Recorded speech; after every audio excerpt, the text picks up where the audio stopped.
මෙන්න මේ කැන්ඩි එකක් තියෙනවා ස්මෝකි පොපින් කැන්ඩි කියලා. මේකේ මේ එක එක ෆ්ලේවර්ස් තියෙනවා. මේක ඇපල් ෆ්ලේවර්ස් තියෙනවා, දොඩම් ෆ්ලේවර්ස් තියෙනවලු. නෝ ෆ්ලේවර්ස් ගොඩක් තියෙනවා. මේක කෑවහම මේ කටින් දුම පිට වෙන එක වෙනවලු. එතකොට ගොඩක් ඉස්කෝලේ යන ළමයි ඒ වගේ අය මේක පාවිච්චි කරන්න ගොඩාක් නැඹුරුවක් තියෙනවා. ඒතකොට මේකෙන් මේ ගොඩක් වෙලාවට ඔය දුම්පානයට ගොඩක් ළමයි යොමු කරගන්න පුළුවන් අවස්ථාවක් කියලා තමයි මම නම් දකින්නේ.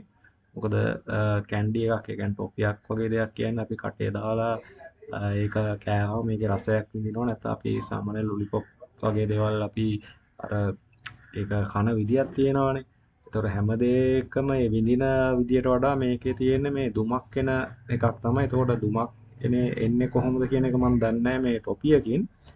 එතකොට මේක තියෙන්නේ මොකක් හරි මේ බටයක් දාලා බොන එකක් තමයිලු මේකේ කරන්නේ. මේක මේ ඇතුළේ කුඩු වුණාම මම දන්නේ ඒක මේ මමත් මේ ළමයෙක්ගෙන් තමයි මේක දැනගත්තේ කොහොමද මේක වෙන්නේ කියලා. ඒතකොට මේක ළමයි අර දුම්පානය සඳහා යොමු වීම කියන එක කාරණය වෙන්න පුළුවන් කියන එක තමයි මම දකින්නේ. ඒතකොට මේකේ එන දුම මොකද්ද කියන එකත් හරියටම දන්නේ නැහැ ඇත්තටම. අපි බැලුවොත් එහෙම මේකේ තියෙන ඉන්ග්‍රීඩියන්ට්ස් දිහා මේක තුල තියෙනවා කියලා දාලා තියෙනවා ප්‍රෝටීන් ග්‍රෑම් 1යි ෆැට් එක 1.3 ග්‍රෑම් කියලා තියෙනවා. ඒ කියන්නේ ග්‍රෑම් 100කට ඊට පස්සේ සැචුරේෂන් ෆැට් නෑ, ට්‍රාන්ස් ෆැට් නෑ කියලා දාලා තියෙනවා. කාබෝහයිඩ්‍රේට් 73.2ක් තියෙනවා කියලා තියෙනවා. rich of sugar ඒ කියන්නේ තොරේ කියන්නේ මම හිතන්නේ ඒකේ තියෙනවලු sugar කියන එක ග්‍රෑම් 25ක් added sugar ග්‍රෑම් 20ක් තියෙනවලු. ඔන්නම සෝඩියම් තියෙනවලු. සෝඩියම් නෑ කියලා තමයි තියෙන්නේ. ඒතකොට මම දන්නේ මේක එකතු කරාම කොහොමද ග්‍රෑම් 100 හැදෙන්නේ කියන එක.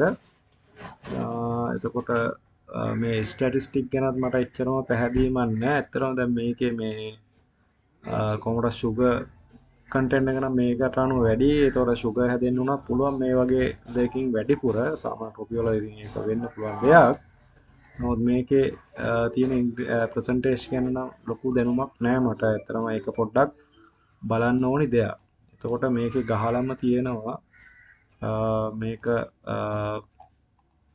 පොඩි ළමයින්ට අවුරුදු 3 දක්වා පාවිච්චි කරන්න එපා කියලා. එතකොට මේක සේෆ්ටි සයිඩ් එක කොහොමද දන්නේ? එතකොට මේක ප්‍රොඩක්ට් කරන්නේ චයිනා වලින්. මේක ලංකාවට එන්නේ කොහොමද කියන එක මට අවබෝධයක් නැහැ. නමුත් මේක එච්චර හොඳ දෙයක් නෙමෙයි කියන එක තමයි මට තේරුණ හැටියට තියෙන්නේ. ඒතකොට මේක සින්තටික් කලර් එකක් මේකේ දාලා තියෙනවා. ඒතකොට මේ සින්තටික් කලර් එකේ නම්බරේ මොනවද කියන එක මම හිතන්නේ මේකේ හරිය නම්බරේ නම් තියෙනවා. මම දන්නේ නැහැ සින්තටික් කලර් එක අපි බලමු මේක කොහොමද ඒක ළමයින්ට සුදුසුද නැද්ද කියන එක. ඒතකොට මේක ගැන විමර්ශනයක් කරන්න ඕන කියන එක තමයි මම නම් කියන්නේ. ලංකාවේ කියන්නේ හිතමු PA මොකද පාරිභෝගික අධිකාරිය මේ වගේ දේවල් රටට එනකොට ඒවා ලංකාවට සුදුසුද නැද්ද කියලා විමසලා බලන්න ඕනි කියන එක තමයි මම නම් කියන්න තියෙන්නේ. මට නම් තේරෙන හැටියට දැන් මේකේ තියෙන ඉන්ග්‍රීඩියන්ට් වලින් කොහෙවත් මේ මම හිතන්නේ දාලා නැහැ. මේකේ දුමක් ඇති වෙන්නේ කොහොමද කියන එක. කාබන් ඩයොක්සයිඩ් තියෙනවා කියලා තියෙනවා. මම හිතන්නේ එහෙනම් පේන්න දුමක් එන්න විදිහට කාබන් ඩයොක්සයිඩ් යූස් වෙනවයි කියලා. ඒතකොට මේකේ සෞඛ්‍ය ආරක්ෂිත බව ගැන පාරිභෝගික අධිකාරිය වහාම විමර්ශනයක් කරලා ඒ ගැන දැනුවත් කරන්න හොඳයි. නැත්නම් මේ වගේ දේවල් සමාජගත වීම තුළ වේප් වගේ දේවල් වැඩිපුර සිගරට් වගේ දේවල් වැඩිපුර ප්‍රචලිත වෙන්න පුළුවන්. ස්තුතියි. අදට එපමණයි.